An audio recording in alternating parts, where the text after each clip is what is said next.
Dear all, a very warm welcome to the Havells Present Spotlight series organized by Realty Plus Masterclass. Friends, Spotlight is a unique webinar series which explores the dynamics of lighting, featuring nationally and internationally acclaimed consultants, designers, and experts who share their knowledge and expertise on the future trends in the world of design, technology, and lighting. I am Sapna Srivastava, editor Realty Plus magazine, and let's begin with a brief introduction of Realty Plus.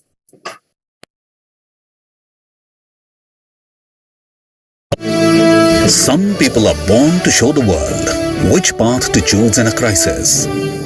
Some brands are born to do the same.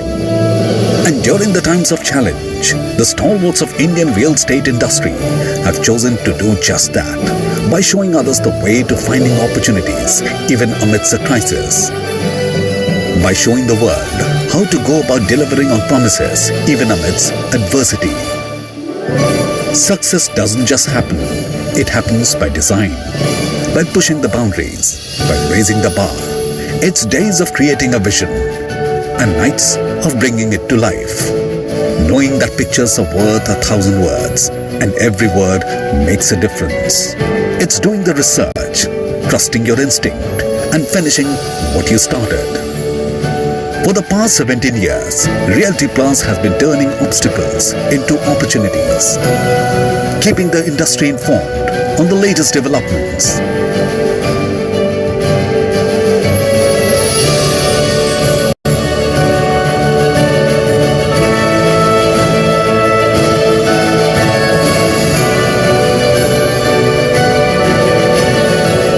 Innovating to inspire debate and discussion.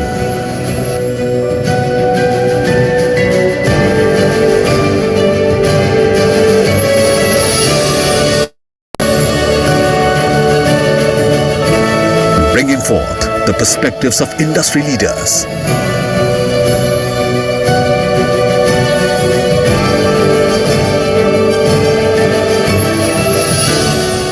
Honoring hard work and achievement.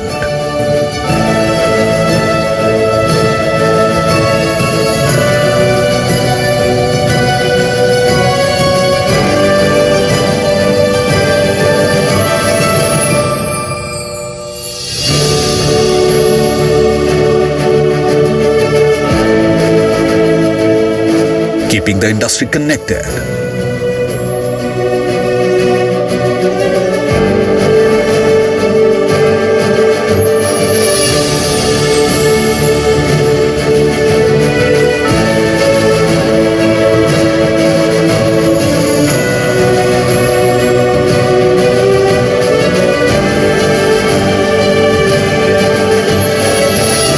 This is what we are built on. This is what we are building.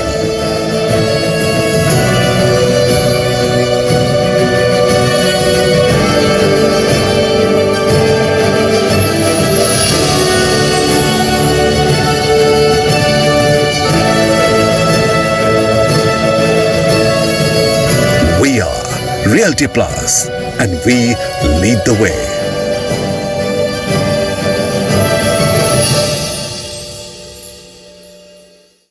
So this was a brief snippet of what Realty Plus is all about and its products. To know more about us, do get in touch with Ms. Tripti Kedia, publisher and business at Realty Plus. And let me now also introduce Mr. Partha Karmakar, business head for professional lighting at Havells Group. Let me give a brief introduction of Mr. Karmakar. He is a passionate lighting professional with overall experience of more than 2 decades in lighting industry and hands-on experience on lighting design, specification sales, marketing, product management, and managing business verticals. He's a strong techno-commercial professional and has been involved in some of the very prestigious installations across the country and abroad. Mr. Karmakar, a very warm welcome to you. Thank you so much, Sapna. Now we are really excited for today's session. Yes, so should we bring on stage the star of the day, Mr. Karmakar? Absolutely. We're really looking for. Fantastic. So friends, I now welcome our eminent speaker of this session, Ms. Shaunsikta Sen-Gupta, Director Business Development and Zonal Head North and East India for Edifice Consultants Private Limited. With almost 2 decades of experience across many widely acclaimed award-winning projects, Shaunsikta Sen-Gupta forte is designing sustainable buildings and interiors. Being part of Edifice since 2000, Shaun has been leading the zonal operations of North and East India for the firm, integrating client briefs across diverse domains with research, innovation, and design thinking. Having lived and worked out of all the 4 major metro cities of India, Shaun has a diverse portfolio of successful projects such as multi-speciality hospital for AMRI at Bhubaneswar, commercial projects of Acropolis for Merlin Group at Kolkata, mixed use for Burman Estate, Gurgaon, and Atal Akshay Urja Bhavan for the Ministry of New and Renewable Energy, New Delhi, to name just a few of our projects. Architect Sen-Gupta, a very warm welcome to you.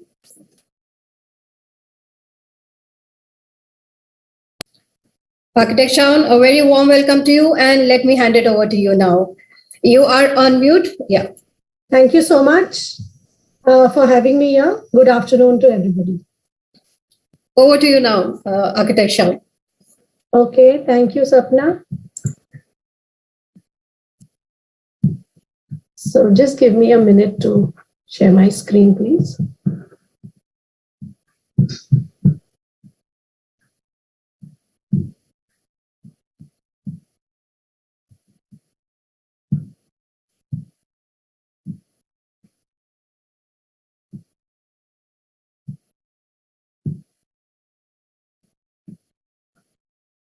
So you can see my screen, right? Yes. Wonderful. So thank you, everybody, for having me here, and a warm welcome to everybody. So the topic of today's discussion is that how does technology help us? Technology in terms of design, in terms of the spaces, how does it really affect through the design process, and how does it also affect the users post, the projects that are envisaged are finally up there and running and the users are using it. So I'm going to cover a few aspects in my presentation today, wherein we'll start with workplaces, because today technology in larger workplaces is something which everybody is looking at, and I'll quickly cover, and there are a million of things that can be looked into. So I will just brush through some of the points on what can be looked into while catering to workplaces. After that, I will move into larger, architectural and campus development, and how technology is really helping us design better, design more sustainably these days. Okay, so we say that the human culture is deeply driven by technological advancement, and nowhere is there more visible than the way we choose to work. And of course, the pandemic has really shown us that. New age workplaces are deploying data-driven design for a data-driven future. At Edifice, we are delivering technologically advanced workplaces in a human and timeless manner. Taking you through the various aspects of designing a workplace. Basically, there are 2 larger aspects of things. One is the humanistic aspects, and the other is the technology driven aspect. So when you say what are the humanistic aspects, it's you're designing the workplace for the well-being of the people. You're responding to the new requirements of COVID guidelines. You're looking at ergonomics and accessibility.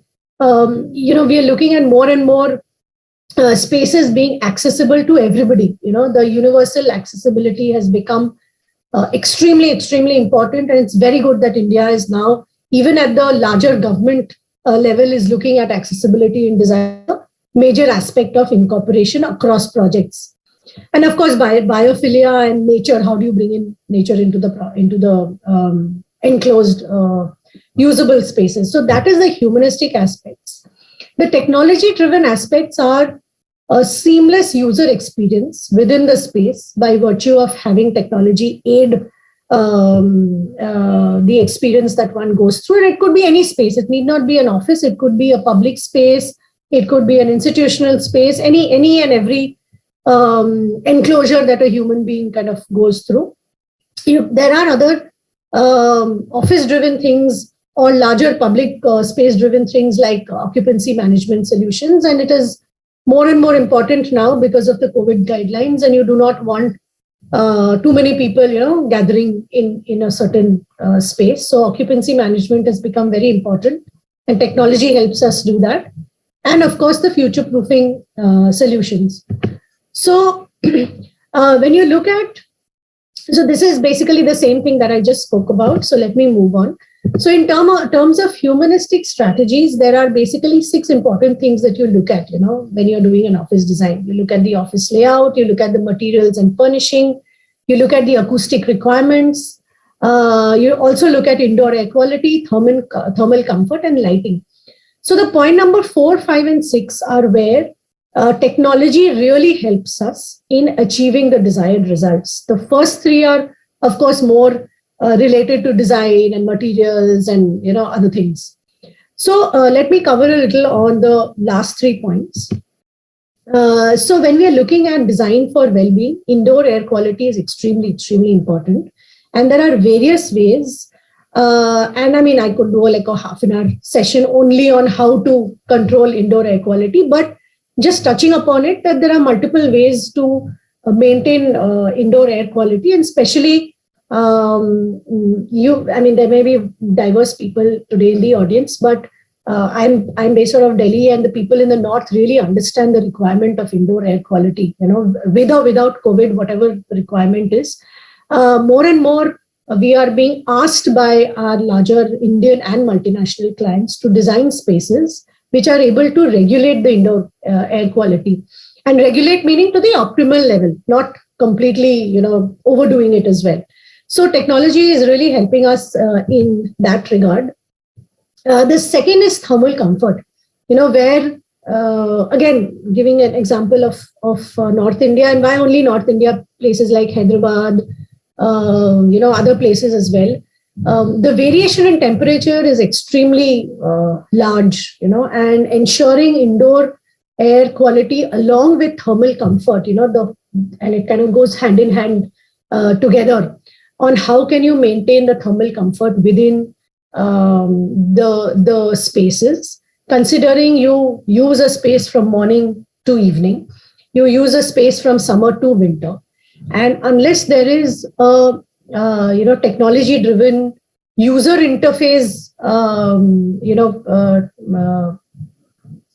technology put into the entire design, it is very difficult to have ever fluctuating optimal requirement that the user can kind of go through. What generally happens is that when you do not have a user feedback interface and you are designing for one space in a certain manner, there is a lot of energy inefficiency also that comes in. So while we are ensuring thermal comfort, it is also important that we look at the sustainability aspects of design. So the optimal designing, again and again, as I'm saying, is extremely important, because while we want to give comfort to the user, we don't want to go overboard in terms of finances, energy expenses, etc.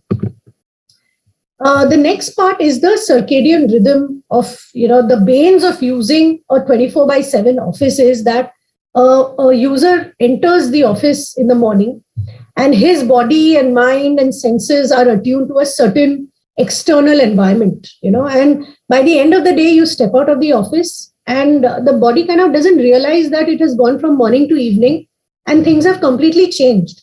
So like you have thermal shock, you also have an environmental shock, and your metabolism completely goes out of sync because you're not able to go through the entire day as it is and experience the nature and the natural light variations, along with how the day is progressing.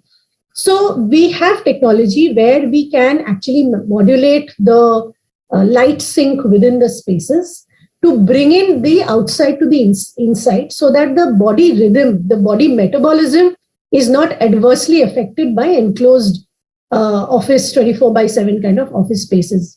So this is possible only through bringing in tech and being able to give that kind of comfort to human beings.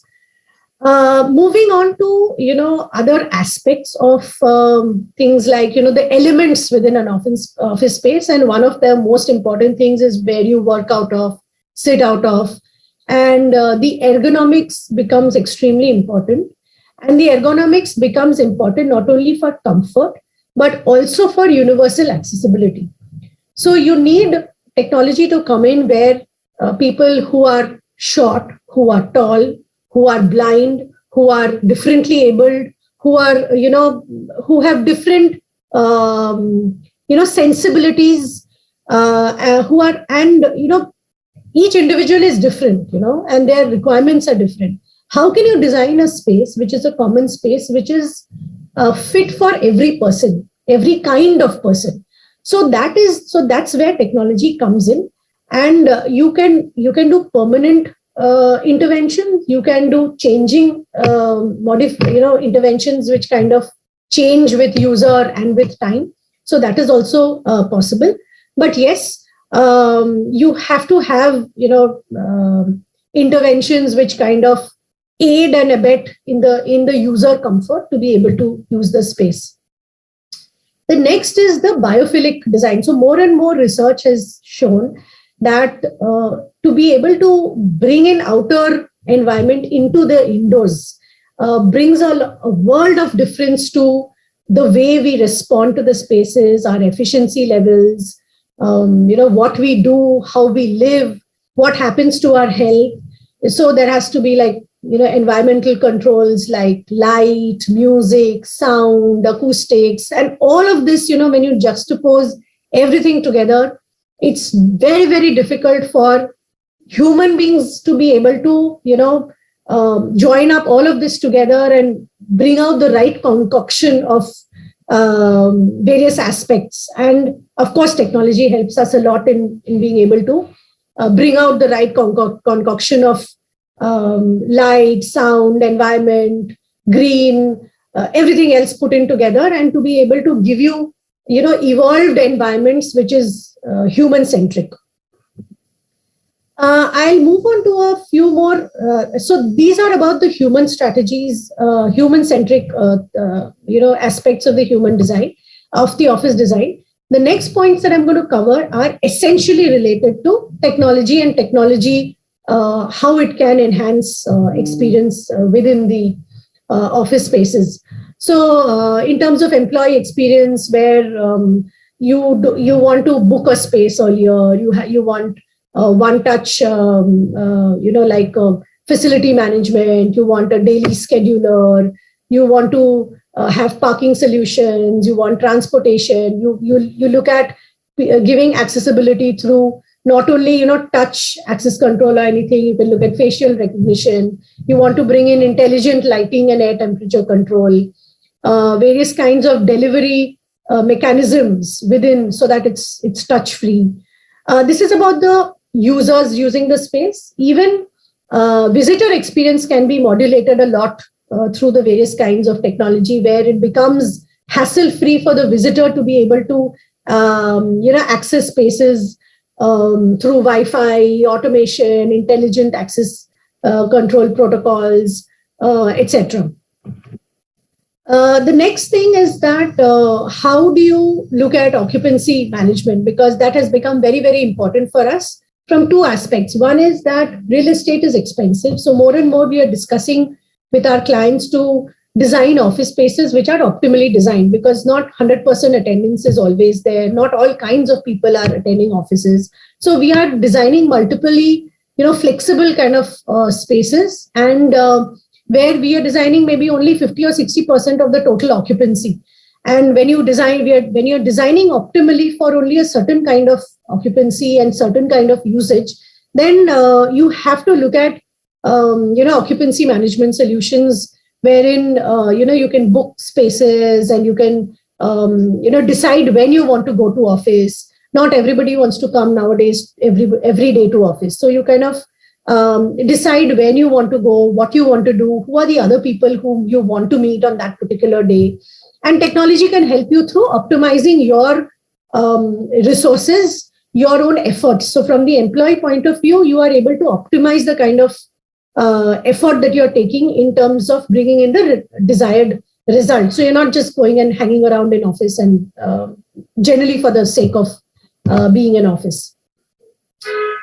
These are some of the things that we are looking at, in our office design, where we are bringing in things which are tech-enabled, like smart whiteboards, idea walls, etc., where you can work out of collab spaces, interact with multi-locational people.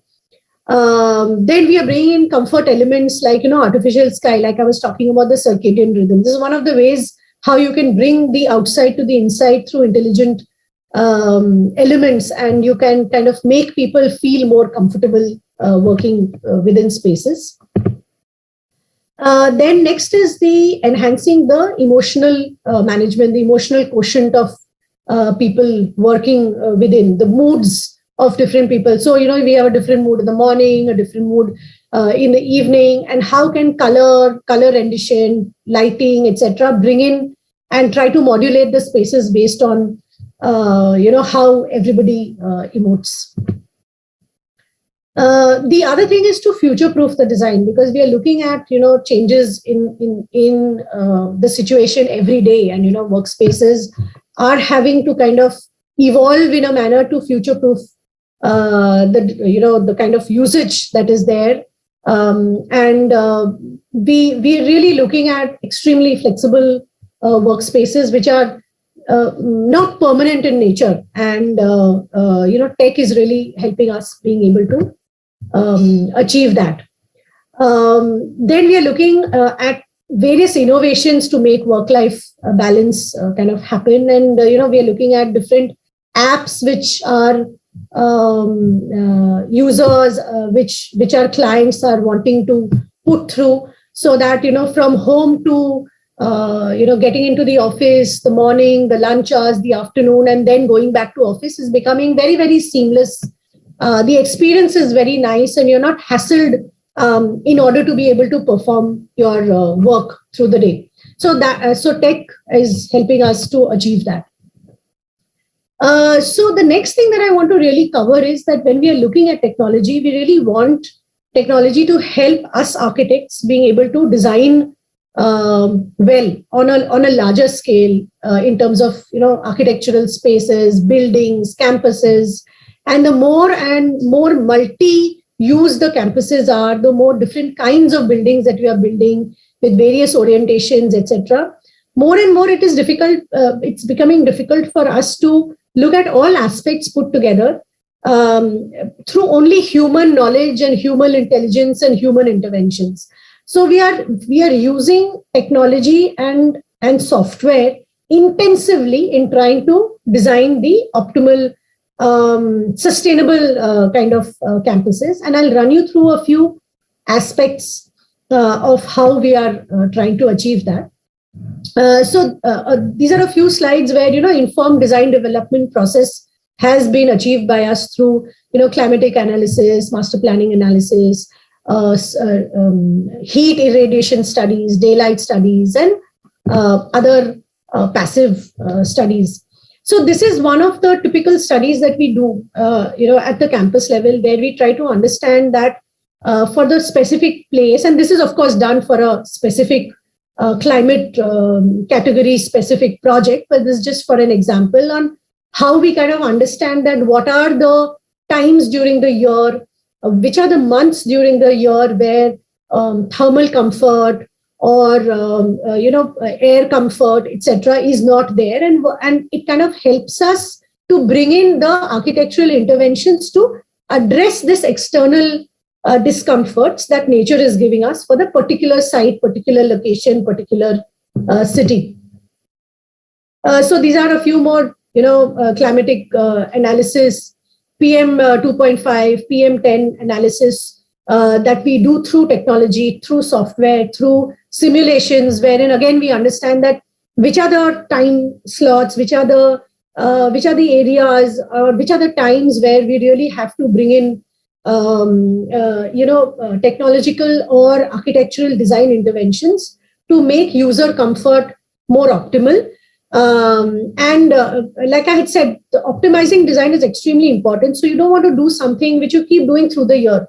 So when we do this kind of specific studies, we understand that when do you want to bring in those interventions. So if you want a PM 10 or a PM 2.5, filtration machine to become active, you want to put into the BMS controls on which are the times that it should become active. It's not like you're running it 24/7 through the year. That's wastage. So while we want to bring in optimal comfort, we also want to do it in a very, very sustainable manner, because while we are looking at our own utilities, our own comfort, our own optimization of things, we also want to look at the next generation. So these are some of the examples where tech is really, really helping us in terms of doing the climatic study. So as you can see, this is a wind rose. So this gives us the wind study. So we are able to understand that at which times of the year, what is the wind direction. When we do a master planning, we kind of understand that here is our wind direction. Here is where we would want the wind to flow through. So which are the cold wind directions during winters, which we want to block? Which are the hot wind directions during summers, which we again want to block? But which are the favorable wind directions during summers, which you want to to pass through during a campus design? So all that can be optimally done when you're looking at building design, orientation on a larger master planning level. And of course, it goes into micromanagement, where we are also looking at various kinds of facade studies, where we want to kind of, say that this is the kind of optimal facade requirement. These are the fenestrations. This is the kind of intervention, architectural or facade interventions that we want to bring in while designing. So this is an example of a large educational campus in the north that we are doing. And you can see how we are trying to, so the blue zones are where the wind flow is not much, given the building situation. The red zones are where there is a lot of wind flow. So when you do studies like this, and technology and software helps us do these studies, we are able to, look at buildings where, so as you can see in option 4, the bottom right-hand side, we were able to kind of optimize the building orientation to make wind flow a little better. We started off with option 1, where you can see the blue zones are too much. Then we went to option 3, where we were able to modify that. So through various reorientations, master planning, etc., we were able to optimize and understand when we are using technology to do the wind and natural other studies, how do we bring it into design. So then the next is, the irradiation studies. So while we do wind studies, we also do a lot of simulation and study on what is the heat load and where is the heat coming in. It could be on the facade, it could be on the terrace, it could be more on a specific oriented building.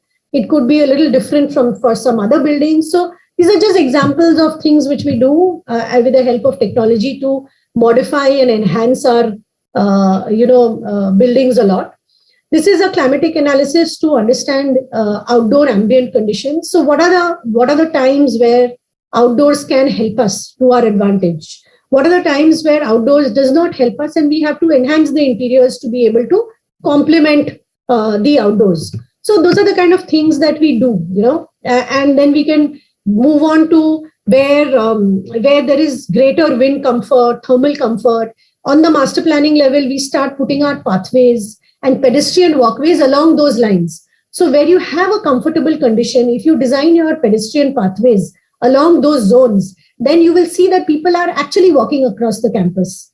They're not looking and hankering for a motorable campus. So these are all things where if you make people comfortable in a certain manner, then you are able to bring in sustainable aspects of not having a campus where cars are going back and forth. People are able to walk, people can enjoy the outdoors, and they're not always, sitting inside the office with your air conditioners on. So these are some of the aspects. So Sapna, do you want me to move on? There are a few more slides on elevations, strategies, etc. Or if we have a time check, I could kind of conclude it here and we could take it up on another day. Yes, I think we have a lot of questions. So, based on what we have just seen, we can go into the question and answer session now. Sure. Absolutely. Mr. Partha Karmakar, I would like you also to join us now. In fact, you must have been seeing the presentation, some very interesting points highlighted by architect Shaun, how technology is not only becoming a value addition, but also enabler for designers for optimizing building function and planning. Like she said, how corridors and pathways can be now aligned on the paths which are not thermally insulated, and so that people actually can use those pathways and walk. In terms of lighting solution provider, Mr. Karmakar, how do you see the change in the design and even the occupant use, how lighting is supporting that new vision of designers? I think before I take up this question, I would first of all once again thank architect Shaun for being on this platform. And just for your information, this Spotlight is a very important platform for us, where we are actually able to get straight from the designers what is their lookout when they are doing a new project. So we want to be more closer to your intentions, your aspirations of making any building, and we should be able to create our solutions. Everything is not ready, but we want to have right inputs from architects like you with your rich experience, as well as the projects which you have been doing. So it's a platform which is really helping all of us in terms of our product development team, our design team, our sales team, so that we also understand the language better. So coming to the question which Sapna was mentioning, that how we are going in pace with your requirements or the change in the workplace, I think it's very important that lighting cannot be kept in isolation. It has to be an integrated approach. So a very strong consciousness is there within us, where we are trying to make our lighting solutions more harmonious to the workspace as well as the interiors, where lighting is going along with the intent of the interior. And also one of the aspects for that is how do we actually make the interiors go as something which is also communicating the same language. So in the choice of the products, there are different products which are they're already available with us. Plus, there is a huge range of products which we are working on, so that we, in a way, talk the same language when we are talking about choice of products in those interiors. Also, we are working on customization, because lighting as a professional lighting business have become very much very specific to different projects. So we are also working on customization, so that we are able to really support architects like Shaun and various other similar architects who always try to create a different masterpiece in every different project. So eventually, with all this, it is to enhance the user comfort. So that's how we are actually looking at complementing. Fantastic. So being in sync with the designers and customization, that's an important aspect that we are now seeing. Architect Shaun, my next question to you is, you spoke about a lot of transformations that are happening, in terms of designs. But in terms of, a lot of designs would have not been possible if we did not have the advanced systems or products or materials. So how are designers now adapting to these new products and systems that are now available? So, earlier they used to say that being a doctor, you have to study all your life. But, people like Partha are making us, architects also study all our lives. So yes, the while technology is really helping us, we are also, striving to keep pace with the kind of, technology products, essentially a lot of things are coming up. And very happy to say that a lot of Indian companies are, like Havells is one of them, are bringing in a lot of research and, new things which we can really use a lot in our designs. And it helps us in bringing forward, because we can design something, but we are always looking for the right product, right technology to be able to bring that thought that we have in our mind, to fructify that thought. And that's where we really look at suppliers, product designers, people who are bringing in various kinds of things to help us in fructify that design. That's it. So it's like an equal partnership now with all the stakeholders. With Absolutely. Without them, we are not. That's right. So Partha, my next question to you: designers, we now understand designers and solution providers, they are now working together. What about the customer demand? The end users. So there is a huge change or the paradigm shift in the consumer demand as well. So how are you looking at that? How are you catering to that? See, I think it's very important that we should be always a problem solver in the marketplace. So, what are the new requirements? If we are not really very clearly abreast of, it is very difficult for us to make that. So, one of the things which we are doing first is, platforms like Spotlight and then a couple of other such platforms. We are getting absolutely unadulterated insights, and that's what is helping us in creating solutions. So that's one very important thing which we have very consciously taken an action on it. And second thing, once it is done, so to cater to this demand, there has to be a lot of seriousness in the business. So as a company, we have been able to really very seriously look at manufacturing base. So we've been able to build one of the largest in the country manufacturing base in Nimrana. And also we are working on very heavy investment on the technology. So we have got a large fleet of engineers who are based in Noida, as well as we have a Central Design Excellence Center in Bangalore.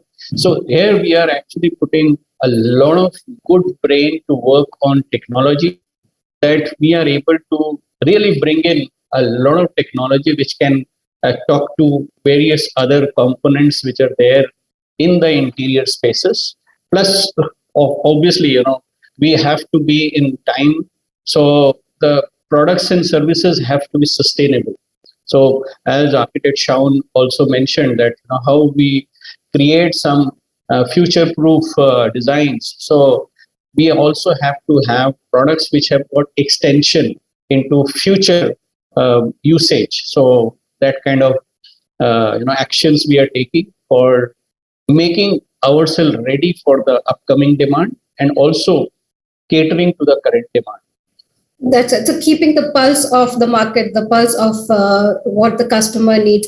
Shaun, we keep hearing about, when we're talking about end users, we're talking about general public, our office goers. Sustainability has now become the buzzword. Everyone is talking about sustainability, net zero buildings. Now we are looking at.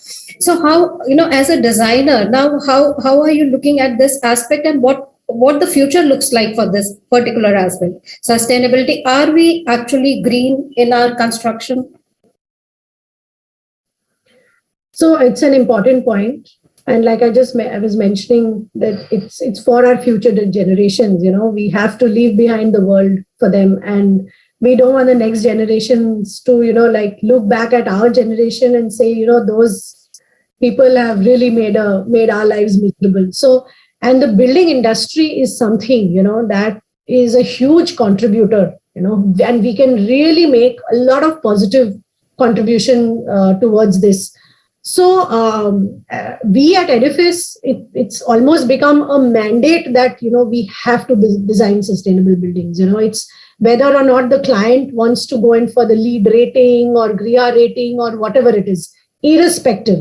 So we want to make net zero campuses. We are actually currently building, we are almost completed the Atal Akshay Urja project, if you all have heard about. It is a net zero building on a smaller footprint. So it's hardly 2.7 acres, where due to our building bylaws, once you leave setbacks all around, the entire plot has one big, office block, and office blocks are energy guzzlers.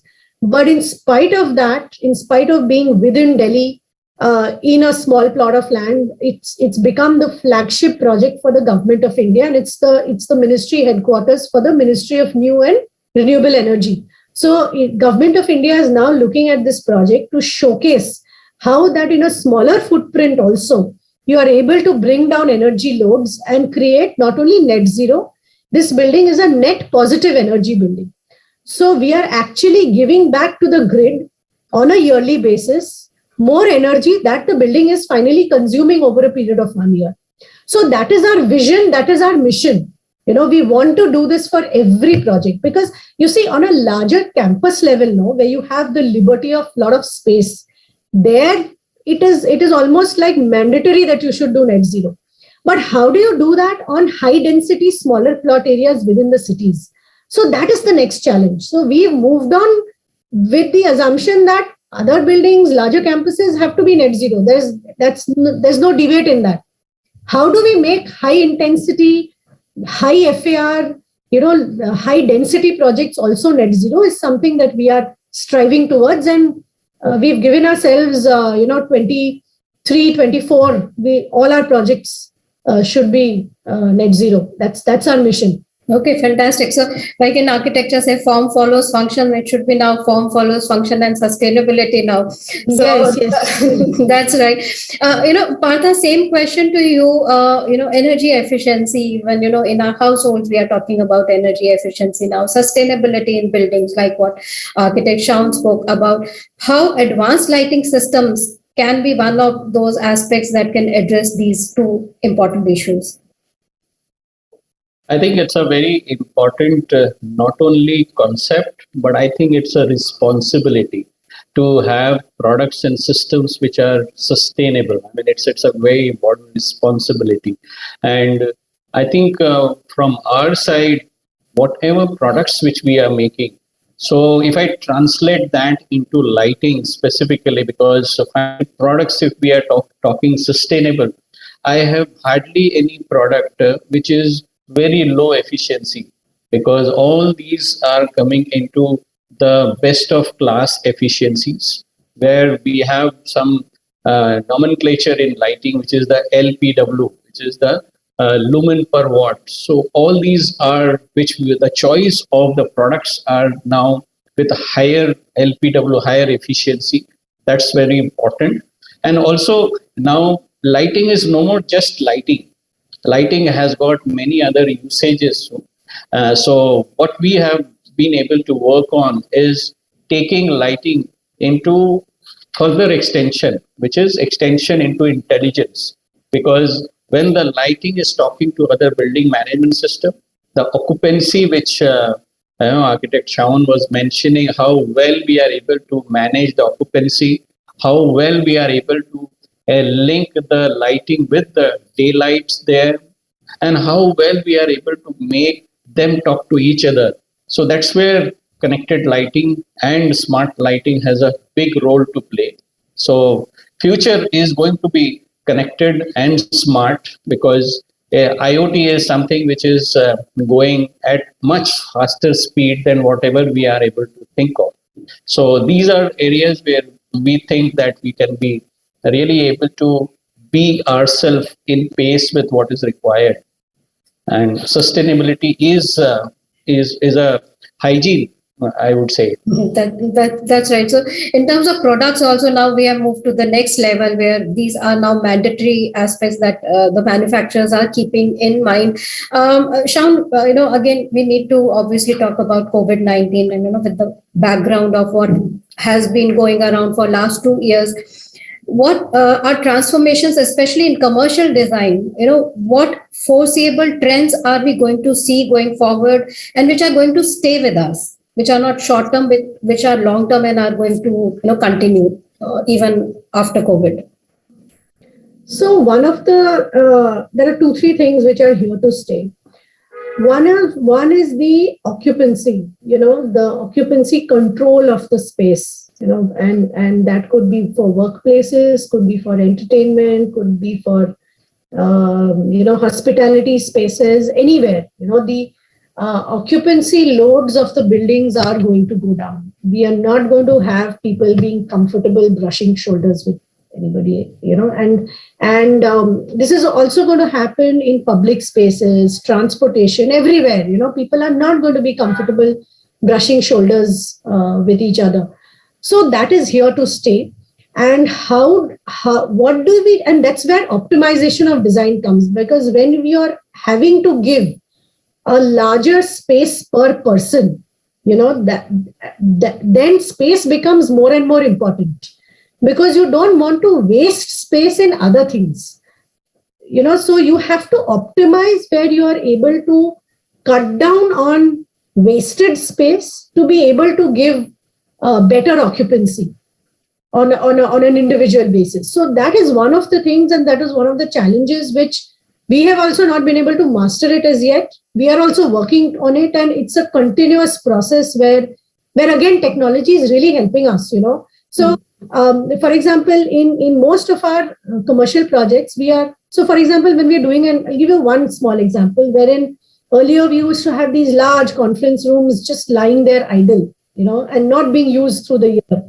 We had a huge bank of meeting rooms, and some of our clients used to think they're all used, but technology is helping us optimize it. We are saying that, we are able to actually collect data and plow back that data into our design, saying, this is what is getting most used, this is what is not getting used, and the things which are not getting used, can we look at it differently? Can we make it more multi-purpose?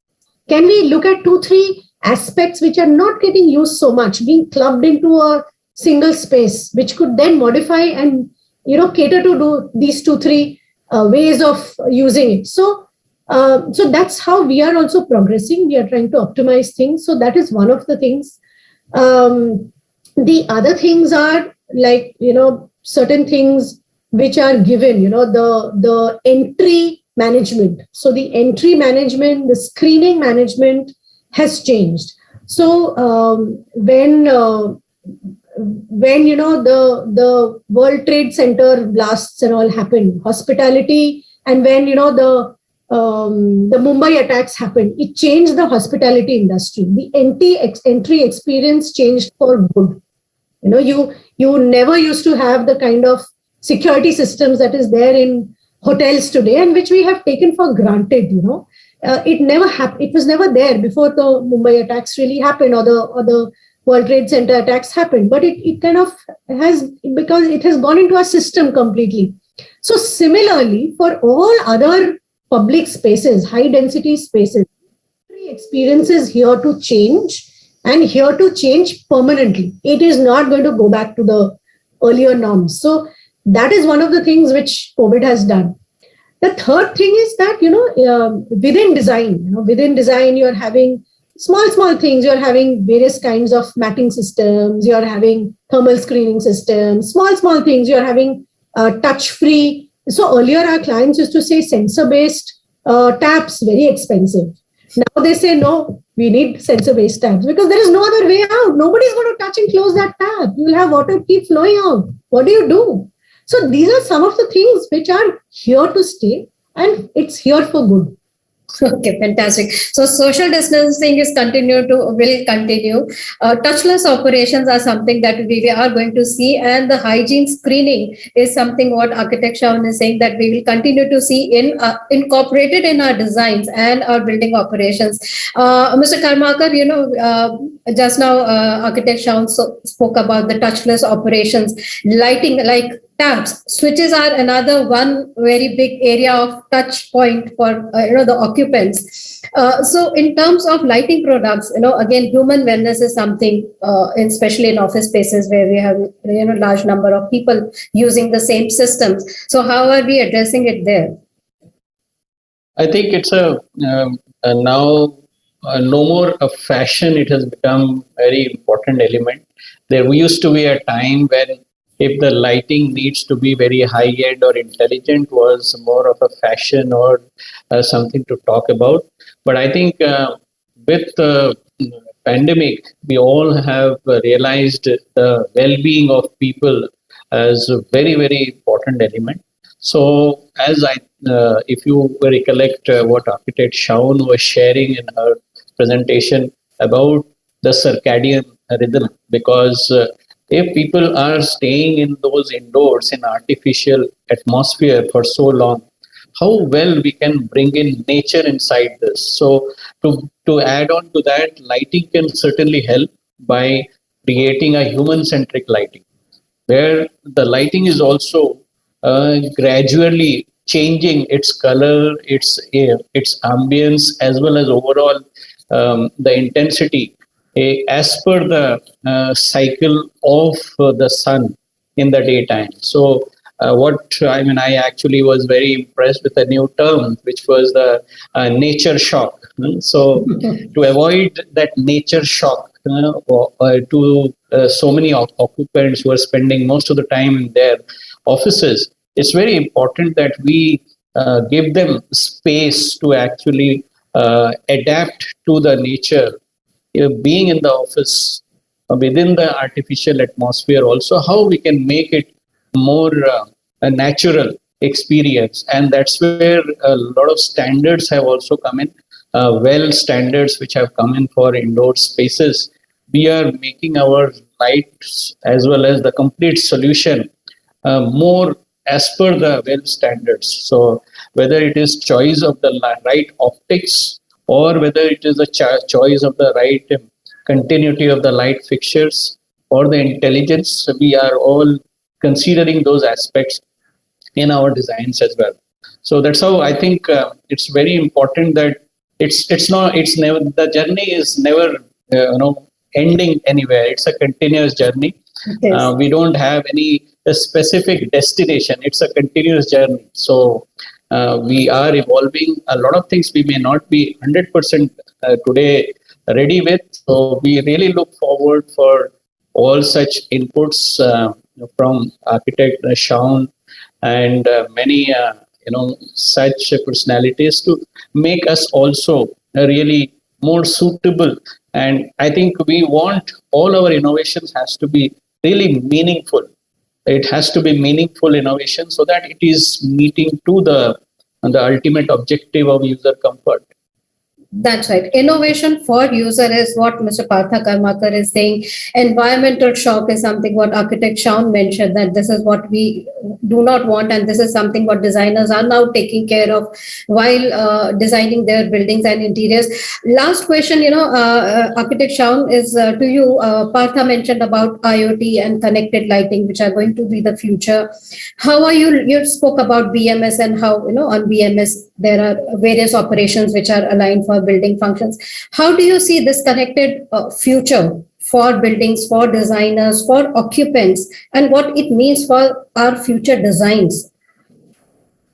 So this is one of the points Sapna I had covered, where we are looking at app-enabled systems where the entire from morning to evening it's kind of regulated, and it also involves booking of spaces and other things. So it is going to kind of become extremely modulated, where people are able to pick and choose things through the day, and thereby choosing the user pattern. So it's going to get modulated as per the user pattern, and that is getting integrated into design. Those flexibility, it's not only about this spatial design, it's also about what would I say? It's the building management system, you've said, the BMS, and also the administration. So the HR, the admin, operations of the companies also have to get kind of attuned to it, so that because it's only then can you bring out the actual usage of what maybe the designers or the suppliers or the product managers are bringing to the table. The organizations have to start getting used to it, and their systems have to get attuned to it, and providing that kind of flexibility to the employees or the users, so that they can avail of those systems. That's right. So the job of designers has become even more complex. Now it's not only the stakeholders, but also the occupants and various, the admin, as you said, admin, IT, and everyone will have to be, on board with the designs. And as you mentioned, now it's on the occupant's fingertip how the building functions, how they want the particular space to behave. Flexibility is what architect Shaun and Partha Karmakar has said, in designs, in solutions is something which everyone is now looking at.